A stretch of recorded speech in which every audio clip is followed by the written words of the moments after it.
Today I'm going to show you about this, the AKG C414, a fantastic microphone.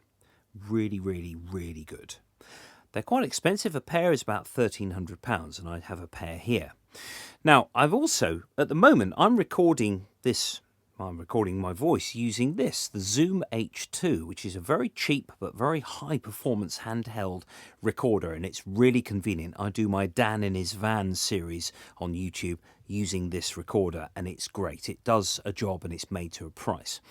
But when you compare it with these, you can hear how refined these microphones actually are. But, you know, it's all for a purpose. These are fantastic for solo vocals. These are the XL2 model, which is slightly different from the XLS model. These have a slight presence boost, so they become useful for other sort of applications. Now, I've got here this one, which has its own frequency response graph. Now, I bought these as a stereo matched pair. Now, what that means is they're not manufactured at the same time. Lots of these are made, and then certain numbers of those are computer matched with others that are very, very similar. I mean, they really are close. And then presented in a stereo, in a briefcase with a stereo bar and the little mic clips and some suspension mounts as well, together with wind protectors. So you get a lot for your money in that briefcase, and it's a very convenient sort of package. Now I'm going to put this back on here to show you that I'm recording this in stereo. Now, you've got to be a little bit careful with stereo miking techniques, and there are many ways of doing this. Now, I'll just put this, try to force this back in here without breaking it. There we go. Now, if I just put the cover on there we go, just make sure they're 90 degrees apart. They are not looking into each other, because then you've essentially cut off the part of the response of the mic, and it's not going to work. So if you have them in stereo, make them facing outwards at 90 degrees or 45 degrees with respect to the source, with respect to the direction that you want to record in. Now, with drum overheads, you could have them like this, where they're sort of facing out like that. The fact that you have cardioid, which is one of the mic pickup patterns on this, means that it will be picking up round it, so that you'll get a left and right image and you won't have a space in the middle. Depends on the spacing of the angle of the microphones. If you widen them, you can get a bit of a hole in the middle, but it might be that you want special effects. Don't get too hung up on the stereo recording techniques. Really play with these. Now, one thing that is useful on an audio recorder, if you've got a digital audio workstation, is that somewhere in the audio effects pane there will be a correlation meter, mostly on the output, so that you can check whether there are any phase cancellations. Now, what a correlation meter is it has +1, which is in phase, and -1, which is out of phase, directly out of phase, and then 0 is kind of in the middle. You'll never have it all the way to the right-hand side, but in normal recording, you'll have the thing sort of moving, bouncing towards the end, bouncing towards +1, which is what you want. You are listening to this on my Zoom H2 at the moment, but I'm going to switch, before the end of this sentence, we will have switched to the C414s. You can instantly hear that they are rather more refined than the H2. Now, also, you have the sensitivity of these microphones. These are much, much, much more sensitive than this. So you also get much lower noise floor with these. So there is a little bit of hiss on this because it's just coming out of a mini jack output going into my audio recorder. So you get much, much less noise with these. So these are great for ambient recordings, if you're doing orchestral work, very, very sensitive things. Of course, make sure the 24-bit switch is switched on your computer, but it's mostly by default nowadays. So the next thing you'll see is me holding one of these mics. I'm going to talk a little bit more about all the settings on it, and then we'll go back to more stereo techniques.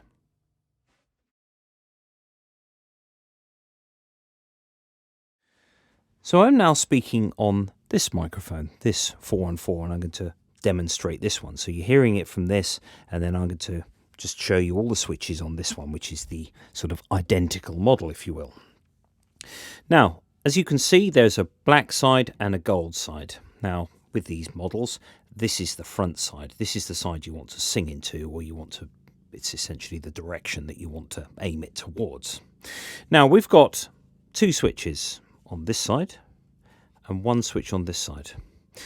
Let's just cover these 2. You have what's called a pad. So if you're recording something very loud, you can actually set this. You can see that the lights move across on the mic like that. And then if you go backwards, you go to the end. It doesn't revolve like a normal switch would. It's either one way, then you have to press it to get it back the other way. So it's not a constant toggle. The same goes for the helicopter outside.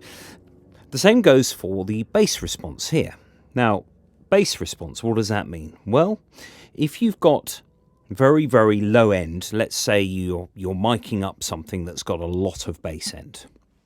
Bass is quite inefficient when you're trying to listen to something on a big system. Even a smaller system, if you've got lots and lots of bass, lots of energy is wasted trying to reproduce that bass, hence the need for this. So it depends what you're recording. Obviously, if you're recording a kick drum, which I wouldn't do with this anyway, you would have, well, there's 3 different frequencies. There's 40 hertz, which is very low, 80 hertz and 160. Now, in normal, if you're doing lead vocals, you could quite easily use the 40 or the 80 hertz button. I wouldn't go to 160 because you're starting to encroach on the body of that vocal. If in doubt, you can just leave it at 0 and actually do it afterwards on the workstation with your Logic or Ableton or Cubase or whatever. You can just cut those bass frequencies, and you should do that on playback anyway, because you need to be able to essentially make your mix clearer. Lots and lots of bass on lots of tracks, even if it's not bass instruments, you've got all this rumble everywhere. It really confuses a mix, and it makes that kick drum and bass guitar, for example, really struggle. Now, looking at the other side, the live side, what we've got here is a button on the front with another light there. We've got 5 different polar pickup patterns here. We've got omni, which is a circle, and that means the mic is essentially sensitive to sound around its entire body. So really, that means that you could sing this side, you could sing on the black side or the gold side. The disadvantage being, of course, if you want something in a studio where you need there to be maximum sensitivity at the front and not behind. Let's say you're in a room and you want to cut down the ambience of the room, you would have another setting. You'd have the cardioid, or there's a wide cardioid setting on here, which is the next one along, or you have normal cardioid, which is in the middle, and that's what I've got set here. Notice when I flick these lights that you can actually have a combination. You have 2 lights on, which means that this at the moment is somewhere between wide cardioid and normal cardioid. There's masses you can do with this, huge things you can do with them. And you've got to do a lot of listening, especially when you're working in stereo. You've got to listen very carefully to how that mic is responding to its sound source. That's because it's a pro bit of kit and can do anything you want. Now, moving on to the 4th one along, we've got hypercardioid. That means the mic is ultra sensitive to just the front only, and very quickly off axis you lose level. Essentially, the recording level drops a lot. Now, the frequency response graph that I have, which one's this? Which brother is this? 706. Yeah, this one here is this frequency chart. So you can see that for different polar pickup patterns, you get a different frequency response. And they are computer generated for every single microphone that they sell. So I've got another frequency response graph for this one, which is what you're hearing me on at the moment. Lastly, we have figure of 8. Now, this means that the mic is sensitive to sound each side, but not at on each axis, but not at the sides. Now, how's that useful? Well, I'm going to go over that in a minute with some stereo recording. So it's a it's a great looking microphone. It feels nice. It feels expensive. And when you listen to this versus something that's a bit cheaper, quite a lot cheaper, you can really hear where your money has gone. So next is a bit of stereo.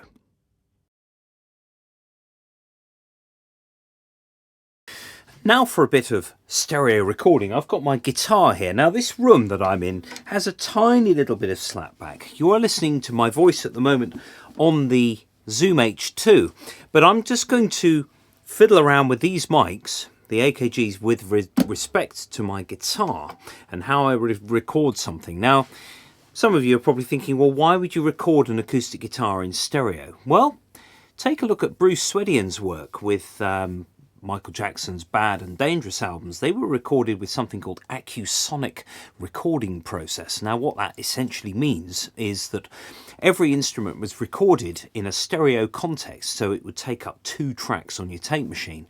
So it was very track intensive, but you know, if you didn't have many players or many instruments, it was actually a really nice way of placing stuff in a stereo image rather than just placing mono things in a stereo field. So it was a very interesting way of doing it, but full of potential problems, things like phasing issues.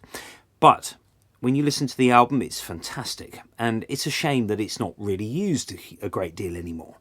It's just, you know, mono recordings, or maybe something with a room mic and a direct mic, which is also what you can do with this. You can have mono recordings but using 2 mics. So you have a close-up on the guitar and then something that picks up the room. And the room could be stereo as well, so you'd end up with 3 channels. Depends how far you want to go with this. Now, at the moment, I've got my 2 C414s recording in XY stereo. That is a coincident pair. So I'm going to play, and when I play, you won't be hearing the Zoom anymore, you'll be hearing the AKG mics. Now I've got to lower them ever so slightly so that it's kind of recording the guitar and not over the top of it. So I'm just going to lower these ever so slightly. There we go. And then I'm going to move slightly closer towards them and start playing.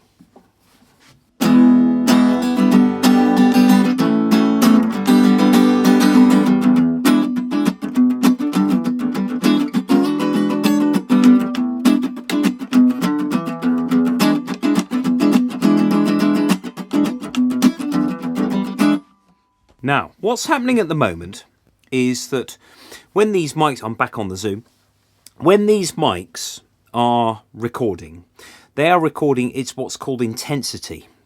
So it's left and right intensity, whereas the AB method, where you have the 2 mics with the omni spacing, they are recording time delay. And that's how our ears work. If you're searching, if you hear a voice to your right, you'll look to your right because that voice arrives at your right ear before it arrives at the left ear. We are pretty clever things to work out a sort of direction where things are coming from. So this is the intensity method, where if there's more sound level over here, you'll just get more stuff on one channel. Whereas with AB, it is time difference. Now, AB is where you have your 2 mics in omni mode. You can have it cardioid as well, but if you have 2 mics omni spaced about that far apart, anywhere between 1 foot and 3 foot, you can record a piano quite successfully with that, and it's as if you're sat at the thing. Now, I'm going to record something else, but this time I'm going to use what's known as the AB method. Now, of course, on a guitar, it's hardly worth it, really. Now, what I've got to do is to set up an extra microphone stand so that, yeah, of course, the stereo bar is no longer going to be any use to us. So the next thing you'll see is these mics spaced as a pair, a sort of a spaced pair, as it's called, rather than a coincident.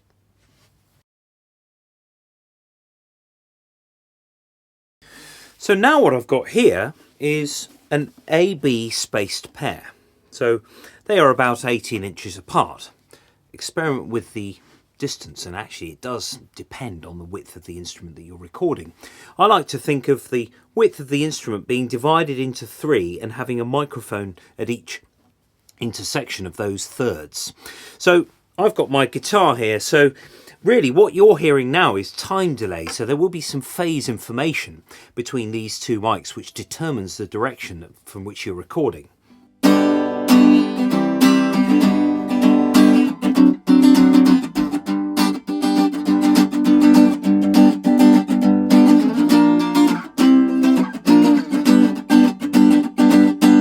Now what you can probably hear is that for example, the moving about on the fretboard and the plectrum may be coming from different parts of the stereo spectrum. Is this a good thing? Well, I wouldn't usually do things like this, but with a piano it's much better. So that is an A-B spaced pair. You could have a small choir, for example, if you've got a barbershop quartet or something, you could have something like this as your arrangement, as opposed to the XY method. Now you do get quite a realistic sort of, well, everything stereo is sort of realistic to a point. It depends on the instrument. If you're recording something that is maybe artificial, there's nothing realistic about any stereo imaging at all. It's really things like if you want to record an orchestra, let's say you want to hear on your headphones where the first violins are. So if I'm here, they'll be there, and then the violas will be there, and the cellos seconds, you know, and the woodwind section, you hear your brass over here. But you don't want something too wide. Imagine you're sat in a concert hall and you're listening to an orchestra. You won't necessarily be able to pinpoint each instrument because you're sat in a room. You're not sat in front of a pair of speakers where stuff is panned hard left or right or in a certain position. But there is a certain realism that you can get. And you can also get this with the method by which you've got this and then the figure of 8 over the top, the mid-side method. So that's what I'm going to do now. Now, when I play back the mid-side method, obviously I'm going to have to play back in mono and then add the stereo component afterwards, and you can hear how effective it is.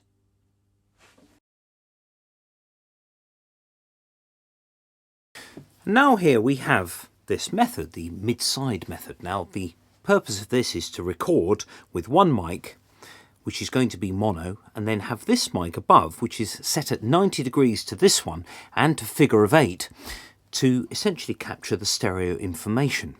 So what I'm going to do is I'm going to play guitar, and I'm going to play into this mic, and then on playback I'm going to say essentially when is mono and when is stereo, so that you can hear these two sort of comparisons. So here we go.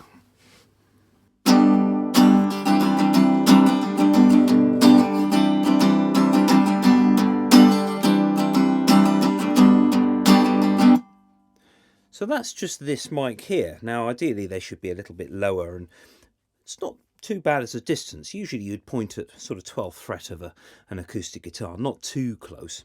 So now I'm going to record again, but this time you're going to hear the stereo component.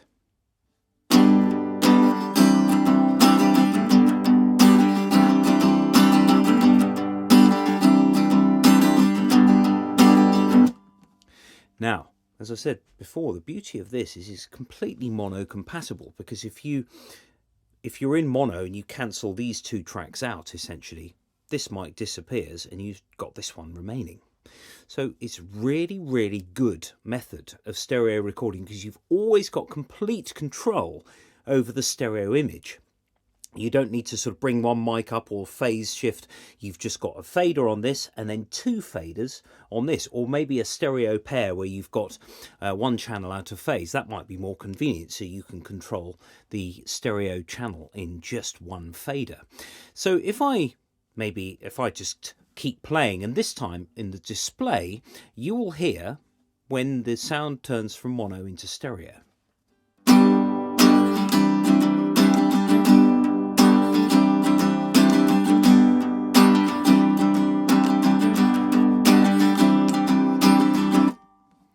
So there was like a bar of mono, bar of stereo, bar of mono, bar of stereo there. Go back and have a listen. Now, obviously this is best on headphones when you're dealing with a stereo thing like this. Now, lastly, I'm going to use a Blumlein Pair. Now, this is two figure of 8 microphones orientated with 45 degrees with respect to the source. And I'll show you a bit about that in a minute. We're going to keep with this method so that we can have the mics basically next to each other. Of course, you can't have two capsules in exactly the same place. That just can't happen. So here we are with the Blumlein Pair.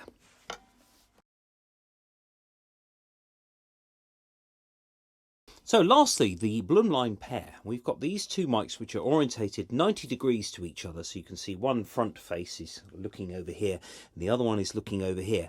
But as with the Blumlein, because it's figure of 8, the mic will also be sensitive to that direction and that direction. So this is where the acoustics of the room really, really come into their own. Or not, as the case may be. You've got to be a bit careful with this. So I'm going to play those same chords again, but this time you're hearing the Blumlein Pair.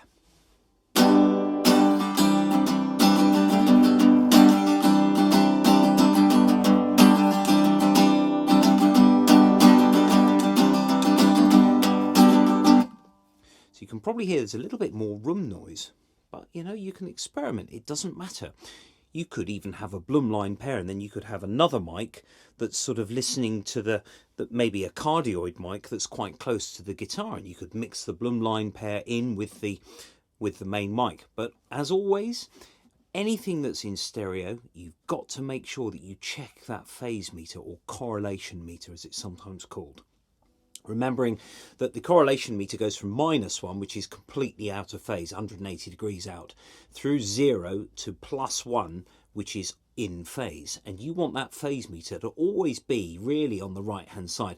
Of course, the nature of frequencies and wavelengths and things bouncing off walls, you're always going to get variations in that. But what you need to do is to maximize that +1. Now, if you do get a problem with stereo recording, let's say you've got 2 tracks, you could try delaying one track by maybe 1 sample with respect to the other track, and you might find that you can sort out that sort of problem. But obviously you've got to have a digital audio workstation that can do that, and that can give rise to all sorts of other problems. Beware. If in doubt, try the mid-side method, because you've got instant control over that stereo without really any sort of worries over mic placement. So there we go. The 414 XL2s. What a pair of beauties. Did I actually say that? I did.